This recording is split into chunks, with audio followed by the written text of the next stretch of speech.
the most we've seen since 1994. All right, moving into the NFL, the Broncos made a splash yesterday acquiring wide receiver Jaylen Waddle from the Miami Dolphins. Before adding Waddle, the Broncos have been the only team to not add a player from another team since free agency opened last week. So the Dolphins signed Malik Willis, and then they trade away his top weapon. And there's some other teams that need receivers that didn't get in on the mix. Kmart is here. I want to ask you, who was the loser in the sweepstakes here of not getting Jaylen Waddle? Hello, Steven. Well, Courtney, you just said it. They signed Malik Willis, and then they traded away the whole team. If I'm Malik Willis, yes, I'm happy that I got my $45 million guaranteed. Great. Who am I throwing the ball to? If you look at that wide receiver room now, Tutu Atwell, Malik Washington, Jalen Tolbert, no disrespect to them. And obviously, you have Devon Achane in that mix, too. But if you're Malik Willis, you went from a Packers organization. You have your chance to finally shine with a head coach that you have familiarity with. And now you're looking around wondering, okay, where's the rest of the talent on this roster? Listen, the Dolphins have a brilliant opportunity in front of them. 11 draft picks this year. They've got to hit on all of those. And then next year, because this is a team that clearly needs roster talent. So if I'm Malik Willis, I'm not feeling super great when I think about the season that, and the teams that I'm about to face as well. Go ahead, Doggy.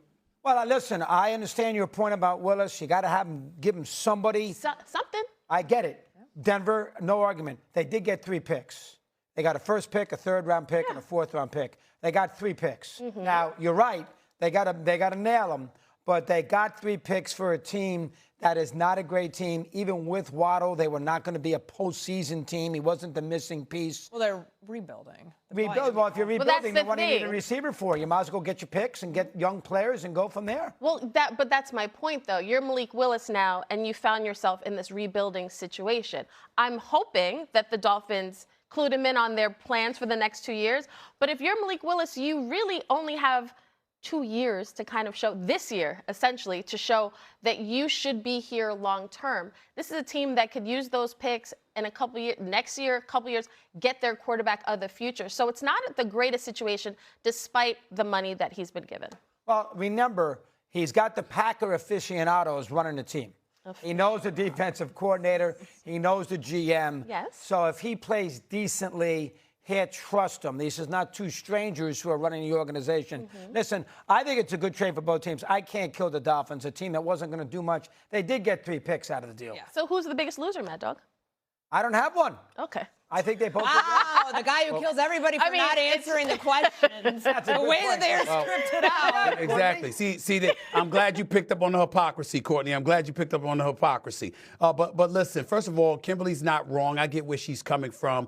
What I would say in response to that, even though you have a point, Kimberly, because you got Tutu Atwell, Jalen Tolbert, and Malik Washington as your receivers to throw the football to. They ain't Jaylen Waddle. They ain't Tyreek Hill. So obviously, if you're Malik Willis, obviously you could have wished for better than that. But in the same breath, Miami does get a first, a third, and a fourth-round pick, and clearly they weren't going anywhere anyway. They were going to the beach anyway. As far as I'm concerned, half the year they are at the beach. I mean, that's what they are. Okay, so we know that.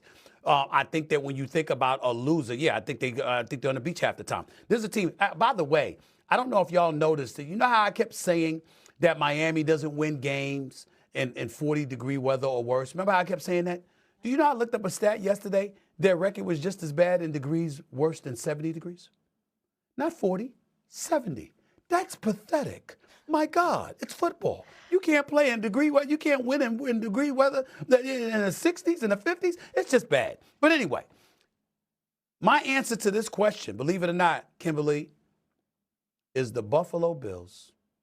That's what came to my mind because I keep thinking about how they had a chance to get Waddle. Remember when they were negotiating before the trading deadline, and the report stated that Miami wanted a first-round pick in 2026, this year's NFL draft. Buffalo wasn't willing to give up anything before 2027. And I'm like, how do you pass up on getting Josh Allen, Jaylen Waddle? Yeah, Jaylen Waddle. How do you pass that up? So it's a simple question. We can deduce it. The Buffalo Bills squad that you saw lose 33-30 in overtime to the Denver Broncos. Could you have won that game if you had Waddle? I think so.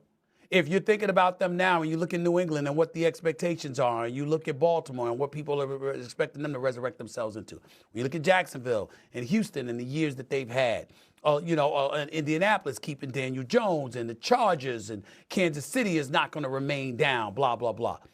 The Denver Broncos being able to get him, this is the same Denver Broncos team that was the #1 seed. Same Denver Broncos team that had 68 sacks, 4 shy of an all-time record by the Chicago Bears in 1984. Same Denver Broncos team that would have been in the Super Bowl if Bo Nix hadn't gone down. And now you let them get Jaylen Waddle?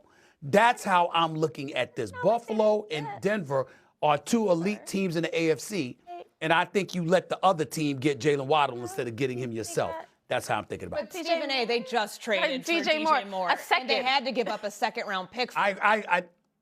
No, I understand that. What I'm saying to you, they were talking before the trading deadline about getting Waddle. I consider Waddle better than DJ Moore. I know DJ Moore got a greater upside. But I think I'm looking at Jaylen Waddle, and I'm saying, as electrifying as that brother can be when healthy, to me, he's somebody that should have been in Buffalo. It's more so about him making sure he didn't land at some place like Denver, who already beat you. That's how I'm looking at it. You don't let somebody like that get stronger. And I think that's what happened. That's what I'm trying to say. Yeah, not a good enough take. Go ahead, Dog. Well, maybe Miami didn't want to trade him within own division. They look at him twice. You got to remember that, too. The second-round pick, what number was that? For Buffalo. For DJ Moore. What number was it, 45th pick? Yeah, it's a little bit later on. So, and they have a first-round pick, Buffalo? Yeah. So Buffalo decided, and what did they have the first-round pick, about 25, 26? What's the number? Yeah. All right, so Buffalo decided that DJ Moore giving up the 50th pick is better than giving up the 25th pick for Waddle. I can't kill him on that. I'm trying to say how Buffalo catching strays in this conversation. Yeah. Like, what, Steven. I really believe that. Well, let me say this to you. You could be right, Kimberly, but what if we're sitting here next year, right?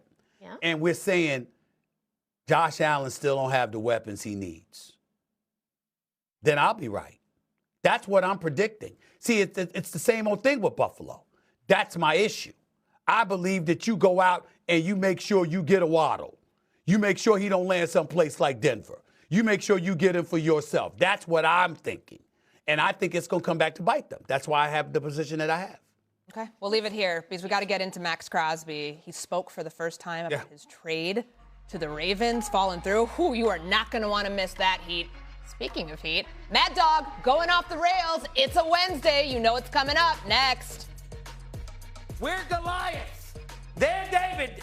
They make 3 awful calls. Isn't 88 enough, please? You're right, that's freaking Scotland. And look at this right here.